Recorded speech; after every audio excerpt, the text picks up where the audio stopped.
kukoba bikira Maria na nguridi tabazi sene jerunje ka hu timuli adaga sane ko awangale saba sajja kama ka awangale maso yakukabye maziga kyamunonya gaya kuba katayimba yakula bamuyikula katayimba omuyayi nafu bamuyikula Patrick walai agatayimba ko bakanguba bakakuyiba abayaye bakuba yakuba agatayimba ngena kuraba ngoko zeno butufu nafa ebyadda kusako nakula bangoli ngomulala nafa era nali nagatoka bwe Yesu Kristo ngamba dayo dayo wina kuyimbira kabana bikawara kubanga kyechalo kuwakulira kozi kogamba mutoyiza kuno zonna kuwakola ki nze nazisima atonda kumugisa uwasima toyiza toyiza kawara zonna nazisima nga tulina Sande wali Sande yali bosi wange ukakase waganda kukalo wabamutoyi okujja mu radio nava mu toilet nga tusima futi nkaga kati buli futi mwagisimira Sande twasimiranga sinyi buli futi naye abakazi tebalina gisa zona nga bazinywa ne bazimala omukazi gayinza okunywa 3,000 ze futi nga 8 yati batusasira abakazi tebalina gisa futi 8 bagisibiranga bbanga ki futi 8 nakubiri omukazi azinywera mu bbanga ki takika 3 bazimazi naye mutuufu suna bei njagala kubagamba mikwano gyange abantu bikawala mweyise bulungi ekiri magombe gika abantu babonaabone magombe suna abantu bolaba bano babanyi wano ku nsi bwe batuuka magombe baba barayisi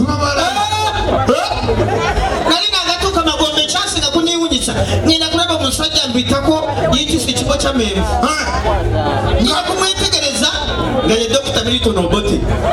eyali pulezidenti wa Uganda abonaabona tembe ya menvu okakasa abayakatudako omanyi eri magombe bweyenga seregezo kanene nnyo kati Obote abakirira bwa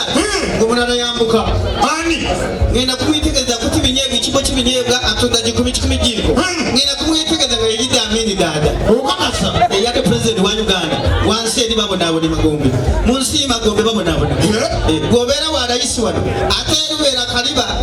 ebyaddala kagati munange ekyasinga kuniwunyisa ngenda kulaba omusajja atambule mulimbese agati mujja kutwawula atuwe ku namba ya nanona mukulu munange byona byobirabye naye nakyangira oyo tamale kagati munange akuti agendayo ngulimbese bikubiyenje ngenda kumwetegereza Saddam Hussein era ni president wa Iraq atebe ngulimbese agati munange ekyasinga nempulanga nange natukote nisalwa helikopita ngiyambuka ojirati waliwo enyumba eri ku lusozi wangulu nabuuza eri woteri ki nebuganda nyumba ya mugagga oli omugagga asulayo asulengera kulaba helikopita egenda bweti agati bwemala kukka era kulaba bakulaba bweti saidi ena kulaba bweti ngani alonda nyakayiri nga yakuba ku geti saidi ku saidi eno nga waliyo jeno kazini bebagula geti mugagga wano wakati nga waliwo Felix Kawesi nga yakuma kagati ate mukulongosa kirinda kinumira kati olugambye omugaga gweninda meeyo ennaku yano macuna bebi omugaga omugaga ayambala n'egipale kingi akaaga bwati kugenda kugetegereza nga yepadde ebitama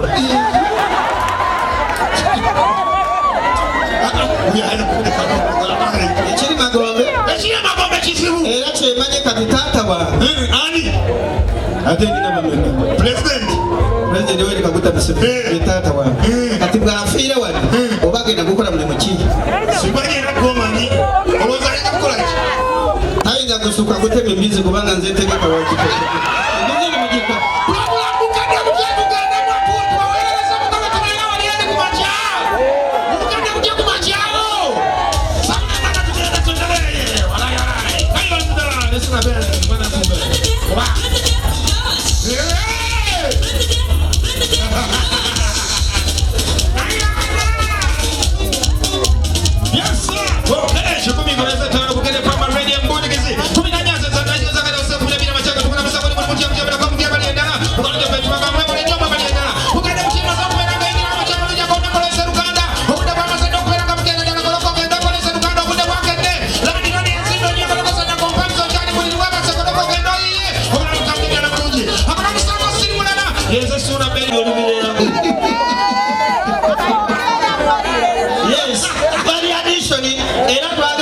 Ssuuna ng'abaana abalenzi bagenda kufa bagwewo. Abaana nga balwala bilihaziya, balwala kabootongo nga tebakyayambala bupiira bugali mpitawa. Ne tugamba tukoze tutya ne tukola kondomu mu kigodo ky'embizi. Bulungi nnyo. Bajjajja abalaba bavubuka. Ate tewali muntu agenda kuddamu kufa ku bulwadde bwa siriimu oba kukwatibwa kabootongo.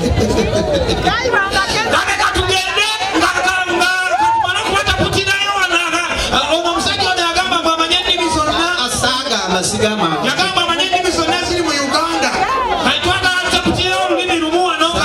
bakyengera kyaddamu tuve wano tugende dakika emu. Saagamba wendi tewali lulimi lwe sisobolako simanyi kwogera. Ogenda kutaputa lulimi kijo nga balukoze nga lwazzeko naye nalo nfuba nawona yagamba buli lulimi alumanyi atwogera lulimi ki bateekawo lwoteekawo lulukundi luchina oba olugwala oba oluchina oyagala waliwo abachina abalugwala benda bawo kale kandi kana lugwala deko oluchina kale wetegese bulungi leka naabo olugwala ate nalo netegekera leka nyingire buyingizi kalakita y'abalugwala okoze ki ekyo buuza abalala tebabamanyi ofaananyi ani babuuza afaananyi ani bw'ofaananye ggwe wulire abiriga ebatakasa bulungi basaba ne banyabo omwomane eminezu basaba ne banyabo omwomane eminezu basaba ne banyabo omwomane eminezu basaba ne banyabo omwomane eminezu banyabo ne basebo eminezu omwomane mujebaleko emyaka iri nyanzu mujebaleko ddala nnyo emyaka iri nyanzu kandusuku kyeki wekiranga bekika tugende maaso omutemi w'embizi kaboogere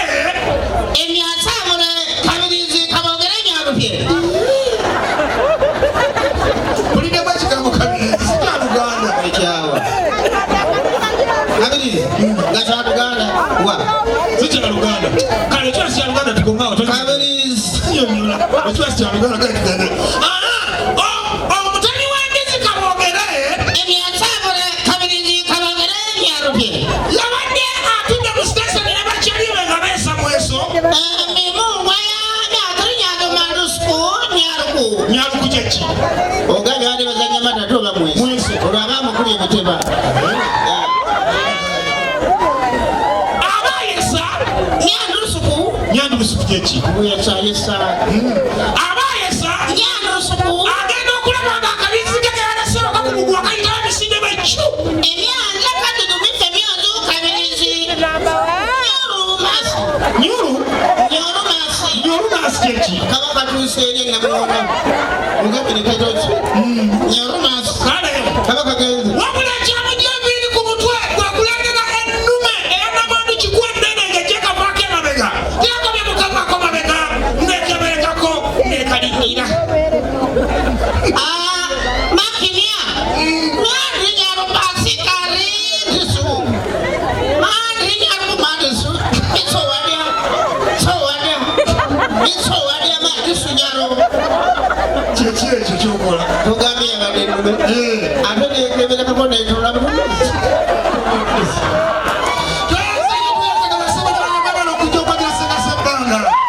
sokojje Ssuuna sokojje katono weefula papa ennyo